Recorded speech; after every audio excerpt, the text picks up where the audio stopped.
नमस्कार, मेरा नाम है अर्पित शुक्ला। मध्य प्रदेश की राजनीति में इस समय कोल्ड वॉर चल रहा है और कोल्ड वॉर राजनीति की बात करें तो ये भाजपा के अंदर चलता हुआ दिखाई दे रहा है और जो नेताओं के द्वारा लगातार जो बयानबाजी है वो सामने आ रही है, वो इस बात का पूर्ण रूप से इशारा करता है जो कोल्ड वॉर है वो इस समय अपनी चरम पर है। सबसे पहले अगर हम बात करें तो सागर क्षेत्र जो कि एक एपिसेंटर के रूप में बना हुआ है, जहां से भाजपा के दो बड़े नेता, एक तो भूपेंद्र सिंह जो कि पिछली सरकार में एक सीनियर मंत्री थे और वर्तमान सरकार में मंत्री हैं गोविंद सिंह राजपूत जो कि सुर्खी से विधायक भी हैं। इन दोनों के बीच में एक जुबानी जंग है वो अब तेज होती हुई दिखाई दे रही है और जो सियासी बयानबाजी है अब वो खुल करके सामने आ रही है। पहले पर्दे के पीछे रह करके ये सब बयानबाजी होती थी, लेकिन अब भूपेंद्र सिंह ने खुल करके लगातार जो तीखे निशाने हैं वो मंत्री गोविंद सिंह राजपूत के ऊपर साधे हैं और सीधे तौर पर यहाँ तक कह दिया है कि जो लोग पहले कांग्रेस में रह करके भाजपा कार्यकर्ताओं पर अत्याचार करते थे वो अब भाजपा के अंदर आकर के पुराने भाजपा कार्यकर्ताओं पर अत्याचार कर रहे हैं। और यही नहीं रुके भूपेंद्र सिंह, उन्होंने आगे यहाँ तक कह दिया कि बीडी शर्मा जो कि प्रदेश अध्यक्ष हैं भाजपा के, उनको लेकर के भी एक बयान दे दिया। उनको लेकर के कहा है कि 5-7 साल पहले पार्टी में आए हैं, इससे पहले एबीवीपी का काम देखते थे और अब यहाँ पर उनकी जो कह सकते हैं जो कार्यकर्ता हैं उनकी जो पूछ परख है वो नहीं हो पा रही है। सीधे तौर पर निशाना है गोविंद सिंह राजपूत पर साधा है। और वहीं अगर हम बात करें, गोविंद सिंह राजपूत लगातार इन निशानों को, इन बयानबाजी को सुनते आ रहे थे, लेकिन अब उन्होंने भी मीडिया से बात करते हुए स्पष्ट रूप से कहा कि मैं भारतीय जनता पार्टी का एक अनुशासित कार्यकर्ता हूं, मैं इस पर कोई टिप्पणी देना नहीं चाहता, लेकिन मैं लगातार देख रहा हूं कि सागर के एक विधायक जो टिप्पणी कर रहे हैं, मेरी भारतीय जनता पार्टी में ज्वाइनिंग राष्ट्रीय अध्यक्ष बीडी नड्डा जी के बंगले पर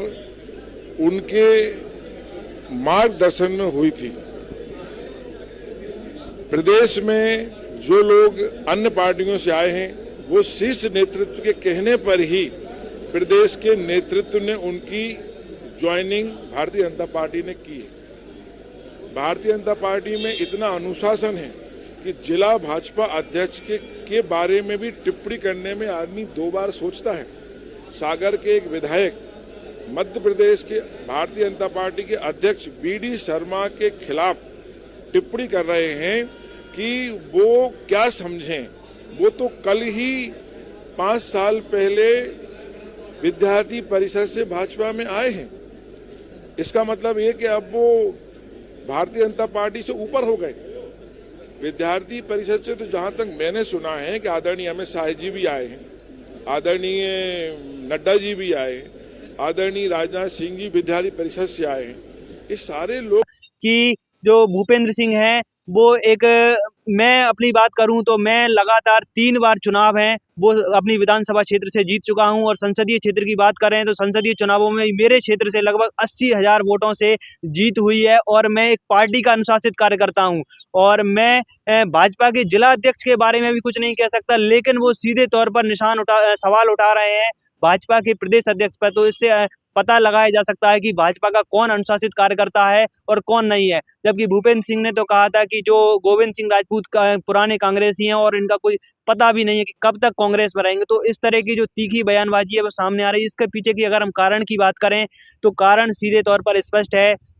गोविंद सिंह राजपूत सिंधिया खेमे से आते हैं और उनका प्रभाव भी है अपने क्षेत्र में, प्रशासन पर पूरी तरीके से उनका ही प्रभाव है। और इससे पहले अगर हम बात करें, जब कांग्रेस की सरकार नहीं थी, शिवराज सिंह चौहान की सरकार थी, तो भूपेंद्र सिंह यहाँ पर शिवराज सिंह के राइट हैंड के रूप में माने जाते थे। सीधे तौर पर उनका दखल था, सीनियर मंत्री थे, लेकिन अब वर्तमान समय में वो सिर्फ एक विधायक बन करके रह गए और ये टीस उनको लगातार परेशान कर रही है। और इस सब के बीच में कांग्रेस भी चुटकी ले रही है कि भाजपा का संगठन और कह सकते हैं सरकार आपस में सामंजस्य नहीं है। मोहन यादव के कैबिनेट में बड़े बड़े मंत्री नहीं पहुंच पाते हैं, कैलाश विजयवर्गीय नहीं पहुंचते हैं और कई ऐसे नेता हैं, प्रहलाद पटेल हैं, जो कि अपने आप में मोहन यादव से सीनियर है और वो अब कैबिनेट की मीटिंगों में तक नहीं पहुंचते हैं। तो मोहन यादव की सरकार में सब कुछ ठीक नहीं चल रहा है। फिलहाल ये जो घटनाक्रम है इस पर हमारी लगातार नजर बनी हुई है और इस पर आपका क्या कुछ सोचना, अपनी राय जरूर लिखें और बने रहें हमारे साथ ऐसे ही न्यूज अपडेट्स के लिए।